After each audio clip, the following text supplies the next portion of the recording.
नमस्कार मित्रांनो, या भारत देशातील देशहित व मानवतावाद डोळ्यासमोर ठेवून निस्वार्थीपणे काम करणारे सर्व महापुरुष, त्यांचे विचार, त्यांचे कर्तृत्व, त्यांचे नेतृत्व व त्यांचा त्याग, त्यांनी पाहिलेले स्वप्न पूर्णत्वास नेण्यासाठी या महामानवांचे विचार घराघरात पोचवण्याची जबाबदारी आपल्या सर्वांची आहे। त्यासाठी आपल्यामध्ये मानवता, प्रेम, आदर, आपुलकी कृतिशील अंगीकृत करावी।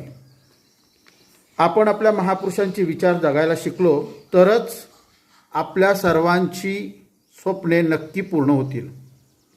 आपण सर्वांनी महापुरुषांचे स्मरण करावे, यासाठी शाळा प्रभानवल्ली येरडवाडी एक श्लोक सादर करीत आहे।